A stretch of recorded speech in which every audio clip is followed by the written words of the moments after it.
ભાવનગર શહેરના Talaja જકાતનાકાથી Adhewada national highway સુધી connecting 4 lane RCC રોડમાં agency અને અધિકારી દ્વારા ખૂબ જ ઊંચા ભાવથી કામ આપવામાં આવેલ છે. તેમ છતાં પણ કામની ગુણવત્તામાં બાંધછોડ કરવામાં અને કામ નબળું કરવામાં આવેલ છે, જેની ભાવનગર શહેર કોંગ્રેસ પ્રમુખ મનોહરસિંહ ગોહિલ લાલભા અને આગેવાનો દ્વારા રૂબરૂ સ્થળ પર મુલાકાત લઈને તપાસ કરતા નવા રોડ પર મોટી મોટી તિરાડો જોવા મળી, જેથી સાબિત થાય છે કે ગુણવત્તા સાથે બાંધછોડ કરેલ હોય તેવું સ્પષ્ટ દેખાય છે અને એજન્સી દ્વારા સમગ્ર કામ સબ કોન્ટ્રાક્ટ કરી સબલેટમાં કામ કરવામાં આવેલ છે, જે બાબતે તપાસ કરીને એજન્સી અને અધિકારીઓ ઉપર પગલાં લઈને પ્રજાના ટેક્સના નાણાંનો ગેરઉપયોગ કરવામાં આવે છે, જેના ઉપર અસરકારક પગલાં ભરવા જોઈએ.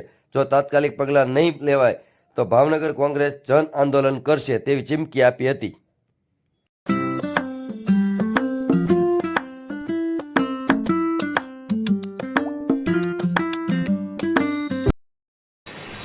મનોહરસિંહ ગોહિલ લાલભા, પ્રમુખ ભાવનગર શહેર કોંગ્રેસ સમિતિ.